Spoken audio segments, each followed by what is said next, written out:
નમસ્કાર દોસ્તો, સ્વાગત છે આપ સર્વનું તમારી પોતાની યુટ્યુબ ચેનલ ઓશન જ્ઞાન લાઈવ પર। આજના વિડીયોમાં આપણે ધોરણ 6ની જે સ્વ અધ્યયન પોથીના ભાગ નંબર 6ના ગણિત વિષયના પાઠ નંબર 11 બીજ ગણિત તેમનું સંપૂર્ણ સોલ્યુશન આપણે આ વિડીયોની અંદર જોશું। તેમની સ્વ અધ્યયન પોથીનું સોલ્યુશન પણ અહીંયા સ્વ અધ્યયન પોથીનું પોસ્ટર પણ અહીં આપેલ છે, જે તમે જોઈ શકો છો। તો ચાલો આપણે શરૂઆત કરીએ પ્રશ્ન નંબર 1 થી। સાચો વિકલ્પ પસંદ કરી ચોરસ બોક્સમાં લખો। નંબર 1, ચલ એટલે જવાબ આવશે એ, જુદી જુદી કિંમત ધારણ કરી શકે છે। નંબર 2, એકબીજાને અડકીને દિવાસળીઓ વડે બનાવેલ 4 ચોરસમાં દિવાસળીની સંખ્યા કેટલી હોય? તો જવાબ આવશે બી, 13।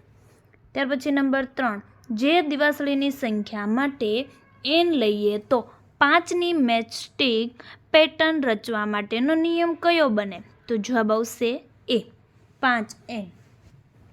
નંબર 4, એક દિવાસળીની પેટીમાં 50 દિવાસળી સમાય તો n દિવાસળીની પેટીમાં કેટલી દિવાસળી સમાઈ શકે? જવાબ આવશે બી, 50n। નંબર 5, એલની રચના માટેનો નિયમ 2n છે, તેમાં n માટે કયું વિધાન સાચું છે? તો જવાબ આવશે ડી। નંબર 1, n એ રચવામાં આવતા એલની સંખ્યા છે। નંબર 2, n એ ચલ છે। નંબર 3, nનું મૂલ્ય સતત બદલાય છે। જવાબ આવશે ડી, 3। ત્યાર પછી છે નંબર 6, નીચેનામાંથી ખાલી જગ્યા ચલ નથી। જવાબ આવશે ડી, 5। નંબર 7, 20x બરાબર 100 માં x બરાબર ખાલી જગ્યા હોય। જવાબ આવશે 5, 20, 50, 100। પ્રશ્ન 2, નીચેની ખાલી જગ્યા પૂરો। એ, એકબીજાને અડકીને દિવાસળીઓ વડે બનાવેલ 3 ત્રિકોણમાં દિવાસળીની સંખ્યા ખાલી જગ્યા છે 7। બી, મૂળાક્ષર એફની n મેચસ્ટિક પેટર્ન બનાવવા માટેનો નિયમ ખાલી જગ્યા છે 3n। સી, ખાલી જગ્યાની કિંમત ચોક્કસ નથી, ચલ। ડી, એક બોક્સમાં 20 પેન્સિલ છે તો m બોક્સ પેન્સિલની સંખ્યા માટેનો નિયમ ખાલી જગ્યા છે 20m। ઈ, 3 ગુણ્યા n ને ખાલી જગ્યા વડે પણ દર્શાવી શકાય 3n। એફ, x પ્લસ 12 બરાબર 18 હોય તો x બરાબર ખાલી જગ્યા 6। પ્રશ્ન 3, નીચેના વિધાનો ખરા છે કે ખોટા તે જણાવો। એ, ચલની કિંમત ચોક્કસ હોય છે, ખોટું। બી, એકબીજાને અડકીને દિવાસળીથી બનાવેલા 2 ચોરસમાં 7 દિવાસળી હોય, ખરું। સી, k+2 માં 2 એ ચલ છે, ખોટું। ડી, દિવાસળીની સંખ્યા માટે n લઈએ તો ઝેડની મેચસ્ટિક પેટર્ન રચવા માટેનો નિયમ 4n છે, ખોટું। ઈ, 10x બરાબર 50 હોય તો x બરાબર 20 હોય, ખોટું। વિદ્યાર્થી મિત્રો, ધોરણ 6 થી 8ના વિદ્યાર્થીઓ માટે એક બ્રહ્માસ્ત્ર બેન્ચનું આયોજન કરેલ છે, જેમાં લંચિંગ નિમિત્તે પ્રથમ 60 વિદ્યાર્થીઓને 60% ડિસ્કાઉન્ટ, જેમની પ્રાઇસ છે 2200 રૂપિયા। મોબાઈલ નંબર આપેલો છે 70 46 22 22 54। અહીં એપ્લિકેશન જે તમને પ્લે સ્ટોર પરથી મળી જશે, ઓશન જ્ઞાન લાઈવ, જેમાં ગણિત, વિજ્ઞાન, સામાજિક વિજ્ઞાન અને અંગ્રેજી જેવા વિષયોનો પણ સમાવેશ છે। પ્રશ્ન 4, નીચેના જોડકામાં પેટર્ન અને તેના નિયમને જોડો। જોઈએ એ, મૂળાક્ષર ટી માટેની પેટર્ન, તો તેમાં જવાબ આવશે 4, 2n। ત્યાર પછી બી, મૂળાક્ષર આઈ માટેની પેટર્ન, તો તેમાં જવાબ આવશે 3, 3n। સી, અંક 5 માટેની પેટર્ન, તો તેમાં જવાબ આવશે 1, 5n। ડી, મૂળાક્ષર એમ માટેની પેટર્ન, તો તેમની અંદર જવાબ આવશે 2, 4n। પ્રશ્ન 5, નીચેનું કોષ્ટક પૂર્ણ કરો અને તે પરથી સમીકરણનો ઉકેલ કયો છે તે લખો।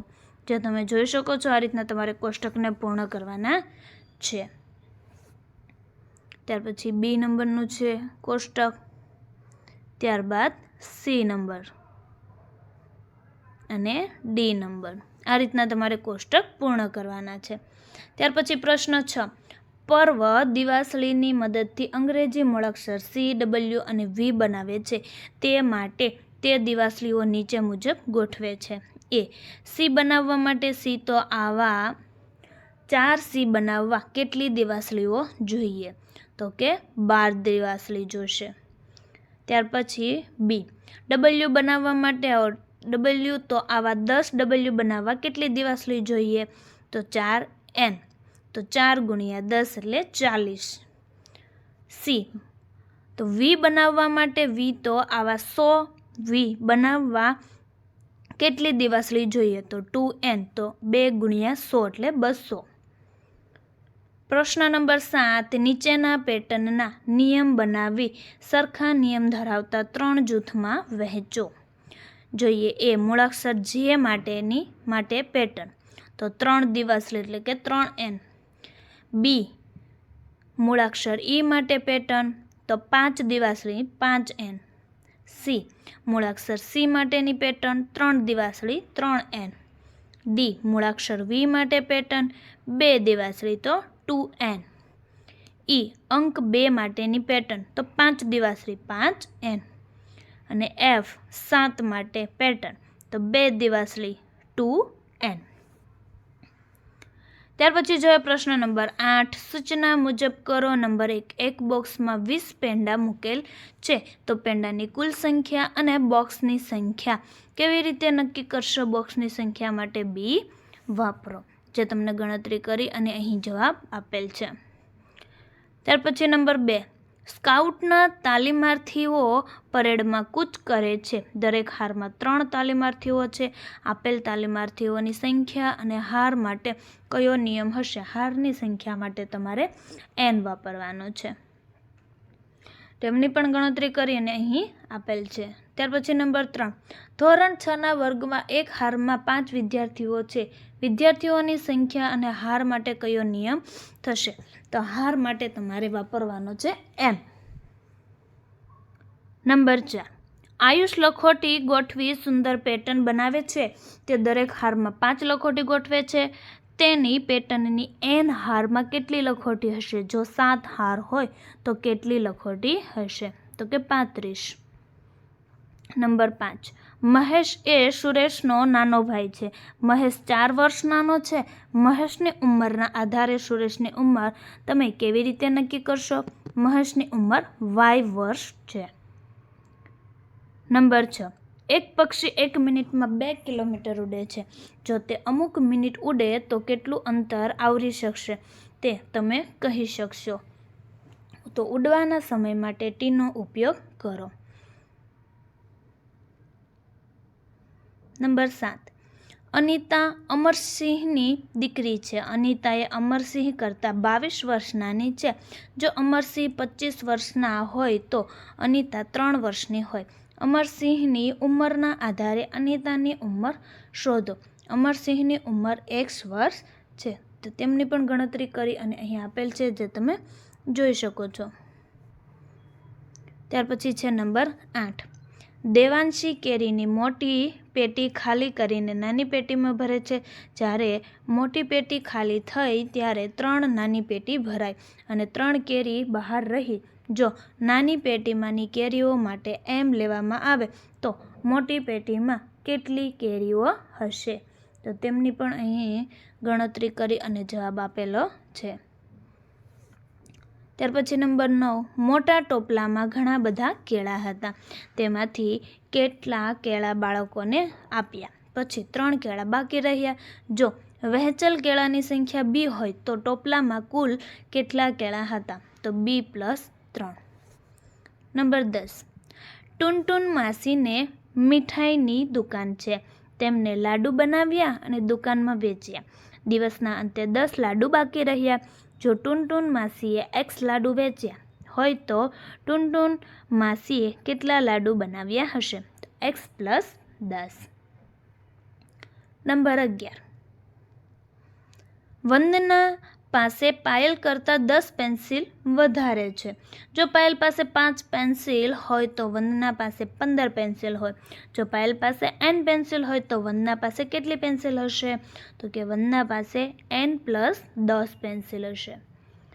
તો વિદ્યાર્થી મિત્રો, હાલ તમે ધોરણ 6 ની અંદર અભ્યાસ કરી રહ્યા છો, તો ધોરણ 7માં તમને બ્રહ્માસ્ત્ર બેન્ચમાં શું મળશે? તો કે હાલના ધોરણ 6ના દ્વિતીય સત્રની પરીક્ષા પેપર પ્લસ સોલ્યુશન, ધોરણ 6ના દ્વિતીય સત્રની પરીક્ષા અસાઇનમેન્ટ, ધોરણ 7નો સંપૂર્ણ અભ્યાસક્રમ, ધોરણ 7ના બધા જ વિષયના સ્વાધ્યાય સોલ્યુશન, ધોરણ 7ના બધા વિષયની સ્વ અધ્યયન પોથીના સોલ્યુશન અને બીજું ઘણું બધું. અને સ્વ અધ્યયન પોથીના સોલ્યુશનની ફ્રી PDF પણ મળી રહેશે. તો અત્યારે જ ડાઉનલોડ કરો આ ઓશન જ્ઞાન લાઈવ એપ્લિકેશન, જે તમને પ્લે સ્ટોર પરથી મળી જશે. નંબર છે 70 46 22 22 54. આ તમારો કોન્ટેક્ટ નંબર છે, કોન્ટેક્ટ કરી શકો છો. ત્યાર પછી છે જાતે કરીએ. નંબર 1,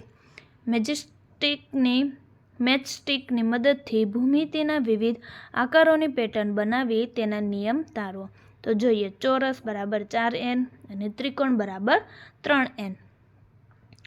ત્યાર પછી જોઈએ નંબર 2, તમારી પાસે અને તમારા મિત્ર પાસે રહેલી વસ્તુઓની સરખામણી કરી. જો તમારા મિત્ર પાસે 2 વસ્તુ હોય તો તમારી પાસે કેટલી હોય? ઉદાહરણ તરીકે, મારી પાસે 5 પેન્સિલ છે, મારા મિત્ર પાસે 2 પેન્સિલ છે. તો મિત્ર પાસે 2 અને x, મારી પાસે 2 + 3 એટલે કે 5 અને x + 3. તો વિદ્યાર્થી મિત્રો, ધોરણ 6ની સ્વ અધ્યયન પોથીના ભાગ નંબર 6ના દરેક વિષયના દરેક પાઠના સોલ્યુશનના વિડીયો આપણી ચેનલ ઉપર મુકાઈ ચૂક્યા છે, જેના અભ્યાસ કરવા માટેની લિંક નીચે ડિસ્ક્રિપ્શનમાં આપેલ છે. જો વિડીયો પસંદ આવ્યો હોય તો લાઈક કરવાનું, ચેનલને સબસ્ક્રાઈબ કરવાનું અને કોમેન્ટ આપવાનું ભૂલશો નહીં.